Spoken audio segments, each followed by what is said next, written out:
This conference will now be recorded. Hello, my name is Perry Trevithick. I'm the owner of Solving the Profit Puzzle, LLC. Please be aware that this conference will be recorded. We're here to talk today about how to make strategic planning work for you.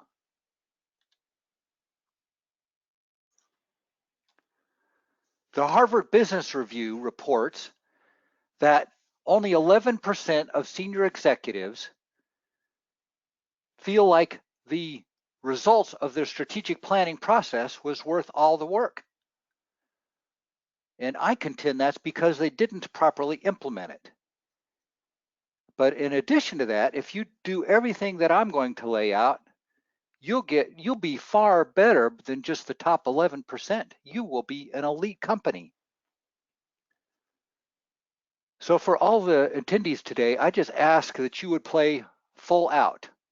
By that, I mean please eliminate all distractions and be ready to take notes.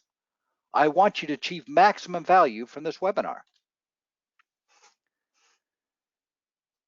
This webinar today is broken down into 4 segments. I'm going to discuss what I call my Strategic Execution 1, 2, 3 program. The first section involves inputs into the strategic plan. And the idea is to employ best practices throughout the business and become an elite company. The second section is when we actually get into the strategic planning process itself. In the first section, I would call kind of like dry ingredients. I don't know if any of you have ever made something according to a recipe that has both dry and wet ingredients, and lots of times you take the dry ingredients and you put them all together first, and then you set them aside to be pulled into the mix later on after you've taken certain steps with the wet ingredients. So that's not a great analogy maybe, but the first step is our dry ingredient, and we're going to do that work and then set it aside, and we'll bring it into play a little bit later on. The second step, as I said, is so we start our strategic planning process. We define who we are and our big goals, our mission, vision, and values. The third part of this program today talks about how to accomplish the plan, which leads to execution. Every person in the company should be able to explain the basics of the strategic plan and how their job duties help accomplish the plan. This is when business starts to get fun. And then I contend that the best companies infuse the strategic plan into their culture. This is true alignment, and now the business really is fun to run. And I'm going to draw a little bit from Gino Wickman's book called Traction, and that's on my recommended reading list for all my clients or anybody who, business person I interact with. It really is a great book and can help revolutionize your business. So let's dive right into part 1, inputs into the strategic plan. As I mentioned, this part is where we take a look at the processes in your company and compare them to best practices throughout your business. And at the end of this part of the process, we will have a report that will give specific items ranked by importance from most important to least of processes that need to be built into your company so that you will be using best practices. And if you put all those things into place, you will have forecasts regarding your cash flow, which is key. Cash flow is the lifeblood of any business, and many companies really don't have the handle on cash flow that they should. You'll have forecasts regarding your finances and your market. And because of those things, you'll be better prepared for a major disruption like a recession. In fact, you may well come out stronger than before. I've had several people ask me whether I feel like we're headed towards a recession. And my answer is, of course we are. Our government may try and reduce the effects of a recession, but there will be booms and busts. The business cycle can't be repealed, and it will always happen. So the thing to do is to be prepared to take advantage of both parts of the business cycle. And if you implement best practices throughout your company, you may well come out of recession stronger than before. Zig Ziglar talked about growing up as a boy during the Great Depression, and he said that there, of course, were a lot of people who lost their homes and even became hungry, but there were some people who were actually quite comfortable. They were prepared, they were organized, they had their finances in a row and little debt and so on. And they were actually able, it was kind of sad in a way, but they were able to snap up resources for pennies on the dollar. Warren Buffett was asked what he would do in the case of a bad recession. He says he's a buyer. He believes in the US and our economy. And if he's got a chance to scoop up some great assets at a low price, of course he would do that. So a recession doesn't have to be something that happens to us. It can be something that we're prepared for and organized for. On average, companies that implement best practices grow revenues 25%. And implementing best practices is key to maximizing enterprise value. The ownership of every viable privately owned business will be transferred. One way or the other, either the owner will unfortunately pass on before he or she transfers the business, or the owner may decide to retire or become ill, and the business will be transferred to family members or somebody else or sold. But the ownership will be transferred, and my goal would be to help you maximize the value of enterprise value of your company, so eventually you can sell it and fund a terrific retirement. Part 2. This is where we begin to define who we are and our big goals, our mission, vision, and values. So in part 1, we talked about comparing our business processes to that of the best practices in your industry and coming up with a detailed list ranked from most important or most impact to least of processes you can build into your company. Now we're diving into the strategic planning process directly. And the first part is to define our mission, vision, and values. And the first step in this is our mission. Why does this company exist? These are some key questions we need to answer. Who do we serve? Who's our ideal customer? What's our unique selling advantage? And by that, I mean, what are you doing that's unique in your marketplace? If you are doing something that's unique and you engage customers that want what you have to offer, they will logically choose you, and you'll have more pricing power and more loyal customers. So we really want to focus on finding a way to have a unique selling advantage. And then the last question we need to answer is what are we committed to providing to our customers? And I contend that inherent in these answers are the company's values, and to consider adding integrity into your list of values. Nothing helps or hurts a company more than a reputation for integrity or lack thereof. You may remember in the not too distant past that United Airlines had several quite unpleasant confrontations with its customers that very much hurt their reputation. And I remember in one confrontation, the CEO blamed the customer, although clearly the customer was not being unreasonable. And the CEO lost his job not too long after that. So it's just important to have integrity in everything you do. Zig Ziglar talked about the fact that companies that had integrity in their list of corporate values actually made more money and had a higher multiple for their stock price. So let's take a look at a couple of examples from other companies of their mission statement. American Express says, we work hard every day to make American Express the world's most respected service brand. And you can see the values built into that, working hard every day and be respected in service. Whole Foods Market says their mission is to nourish people and the planet. We are a purpose-driven company that aims to set the standards of excellence for food retailers. Quality is a state of mind at a Whole Foods market. So they want to nourish the people on the planet. They're purpose driven. They have standards of excellence, and they focus on quality. So again, that's how they built values into their mission statement. So we're talking about mission statement. Now let's take a look at the vision statement. So there are some key questions we can ask as part of the vision statement. What markets do we serve? What's the geographic scope? Who are our target customers or personas? What are our key products and services?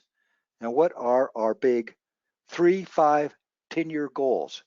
And they can be expressed in concrete numbers like annual sales or number of clients served. And a vision is really key for a company. I'm reminded that King Solomon in the Bible said, without vision, the people perish.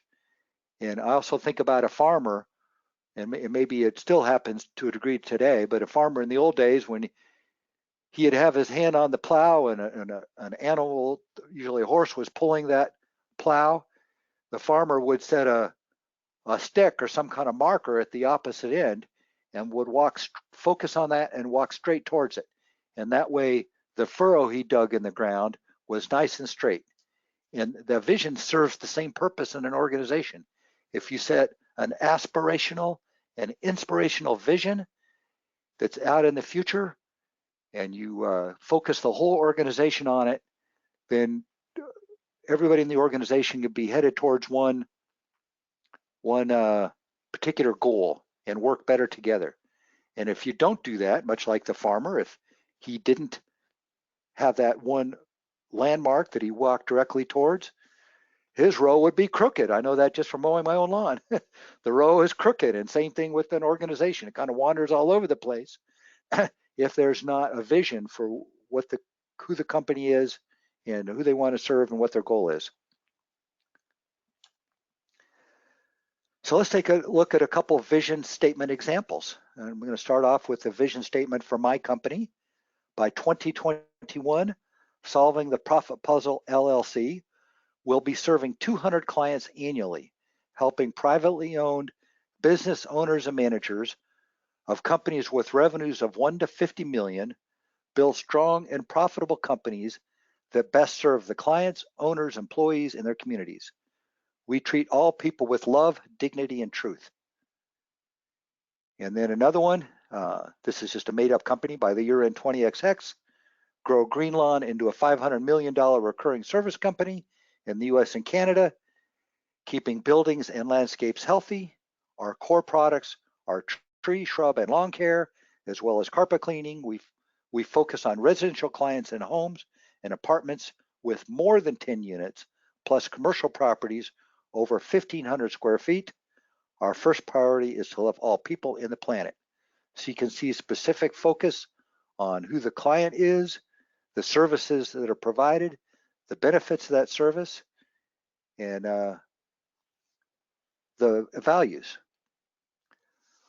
So we've talked about in part one the importance of best practices, and at the end of the process, like I said, we'll have a list of specific processes that we need to build into our company to implement best practices. And then in part two of this webinar, we talked about the mission, vision, and values of the company, defining who we are and who we serve and what we want to accomplish. And now part three, we're going to start working on execution. And in my experience, a lot of companies do part two. They create the strategic plan, but they really don't execute it. And I think that Harvard Business Review study that I mentioned a bit ago points that out, that only 11% of executives felt like the strategic planning process results were worth all the effort. Well, that's because they didn't implement it. So let's implement it.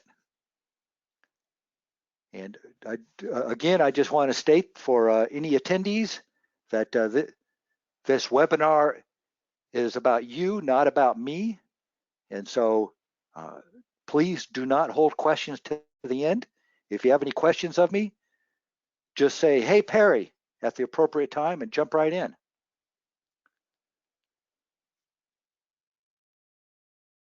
So as we start to execute the plan, the first step is to determine what will be our objectives. What business results will we measure?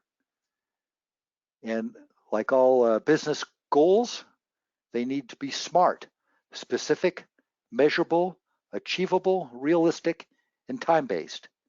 We want to minimize subjectivity and emotionalism.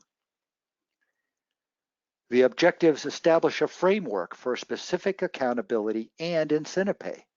And then accountability is at the individual, team, department, or division level. And we want to measure the end result of work, not just the work done, but the business outcomes, sales, cost saved, increased workplace safety, client NPS, profits, and so on. Specific business outcomes is going to show up in our KPIs or our financial statements.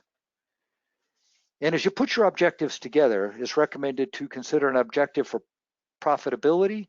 And this is where we bring in the dry ingredients, if you will, from the first part of this strategic planning process. We want to identify the key best practice areas that we want to implement. And this is where we put them in as an objective. And then 4 to 5 key goals for your business. It'll be profit related, again, number of clients served, new markets to go into, things like that. So the second part of executing the strategic plan is to build our strategies. So the first part is the objectives, what things will we measure? The second part, strategies, how will this business be built? This is where we define how our competitive advantage will be achieved and sustained. These can be broad statements that cover the 3, 5, or 10-year time frame of the vision statement. And so same thing is true for the objectives. These need not be limited to just the current year we're focused on. These can be the aspirational, inspirational goals as well. And the best format for stating the strategies should be a business goal with method 1, 2, and 3 ways to achieve it. They can include strategic partnerships, technology, and systems to support growth or improve customer service. And one example, I'll use an example from my own strategic plan for my company, that I want to attract new clients with speaking engagements, advisory cloud, and referrals. So that's my business goal, to attract new clients, and then 3 ways to accomplish that goal. So now let's take a look at the last part of part 3, which is our action plan. So we've talked about objectives, strategies, now action plans. And the action plans focus on the work to be done in the next 12 months. And some examples are: launch the sales growth plan by 3/15, launch the plan to increase the number of branches by 4/30, or launch a customer retention program by 6/15. And I know that the verb launch is used repetitively there, but I use that intentionally because the point is that this is when action starts to take place. Not that we're studying or holding meetings or whatever regarding sales growth. No, we've got our sales growth plan completed and we're launching it. We're putting into play. So that's where the focus should be on these action plans. And now, since it's my webinar, I get to do a little bit of editorial. And I'm going to talk a little bit about, from my experience, what it takes to really make this work, really makes execution work. Building accountability into the strategic plan is great, but the CEO must follow up. And failure to keep the organization focused on accomplishing the strategic plan can actually make this whole exercise a negative. I believe it hurts the credibility of the CEO and the company. The employees will think, oh, this is another flavor of the month, a lot of smoke and excitement, but then it's all going to blow away and be back to business as usual. No, if you want to make your business an excellent business, you really have to have different habits in the business, and the CEO must drive it. And Tom Peters says, what gets measured gets done. So now we've talked about part one, comparing our company processes to best practices to companies in our industry, and coming up with a list of areas for improvement. Part two was our mission, vision, and values, defining who we are and our values, and who we want to serve and how to serve them. And then part three has been about execution, the objective strategies and action plans to execute the strategic plan. And now I want to go into part four. And part four is another area that I think few companies actually do. But this is where the results can really be synergistic and really ignite a company. I contend that execution is only half the story. To really ignite your organization, everybody in the company must buy in to the company's mission, vision, and values. Every number in the company should have an owner, and every person should have at least one number for which they are responsible. For example, every line on the income statement and the balance sheet should have an owner, or maybe more than one owners if you've assigned different owners to different accounts that make up that line. But the truth is, nothing in the company should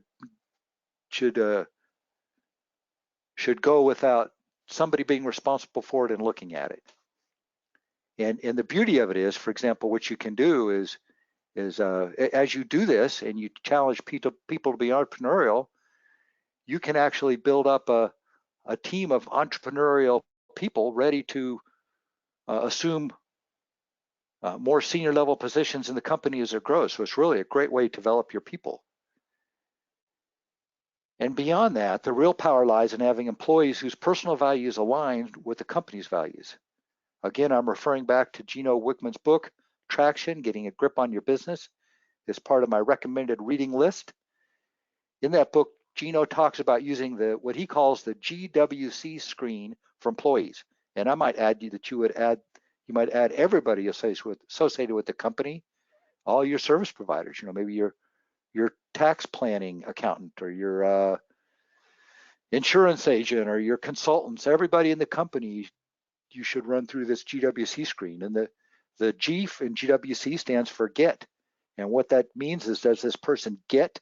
Do they understand our mission, vision, values, and what we're trying to accomplish? The W stands for want. Do they want it? Does this fit who they are and their personal values? And this may be a silly example, but for example, a person who's part of a family that owns and they participate, a family that owns a hunting guide service, may not be a good fit at PETA, the animal rights group. So that maybe is a silly example, but where people's personal values are aligned with the company, it's really powerful. In fact, our millennial age employees, generation employees, are as a group, I understand, are focused on that, and I agree with them. And then the C is the can they do it? So do they get what we're trying to accomplish? Do they want it? And can they do the job in their current role? And I'd argue if somebody's not performing, then maybe they need some training, or ultimately maybe if it's possible to reassign them, then you've got a loyal employee in another position.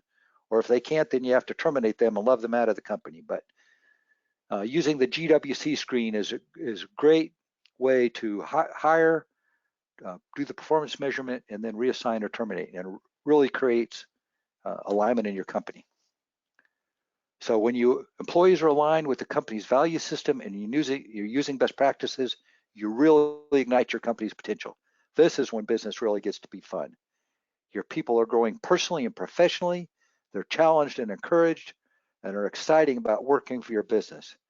This is what the best employees want. And the companies are great places to work, actually make more money. In fact, there are mutual funds that focus on buying the stock of companies that are rated as great places to work, and they actually make more money, especially in recessions. So let me ask you, what impact would implementing these ideas have on your company? I believe your company would be easier to run as your employees feel empowered, and since they are in alignment with your values and goals, you could trust them to make more and better decisions themselves. This will allow you as a CEO or owner to spend more time working on your business instead of just in your business. And again, as a reminder, the average annual increase in sales just by implementing best practices is 25%. With increased focus and cultural changes we discussed, the improvements and results can be explosive. I've seen this. Even small companies can realize hundreds of thousands or millions of dollars of increased profits and enterprise value for their company. I hope that you found this training exciting and helpful. Maybe I'm a bit of a business nerd, but I find this kind of stuff exciting. And I'm ready to help you implement these changes in your business if you'd like. I believe your business would be easier and more fun to run, and you'll have an excellent company ready to outpace your competitors, especially in difficult times. And I just would ask you, what is the cost of waiting? I know this, and I've seen it in myself. The longer you wait to take action, the less likely you are to take action. And that implementing best practices throughout your company can be revolutionary. So if there's anybody here who would like me to work with them, I have 3 plans, and these prices are good through the end of 2019. The first is to implement the strategic execution 1, 2, 3 program I discussed today, plus what I call a quick start program, where I work with your finance and sales teams to quickly improve profits and cash flow. I believe few companies do what I will teach your teams. And if those processes are already in place, I will shake your hand and not charge you for that portion of the program. But I believe the increased profits from this one piece alone will likely pay for the whole program. That's $14,500. The Strategic Execution 1, 2, 3 program, as I laid out today, in a single payment is $9,500, or if you break it up into 3 payments, that's $3,800 each.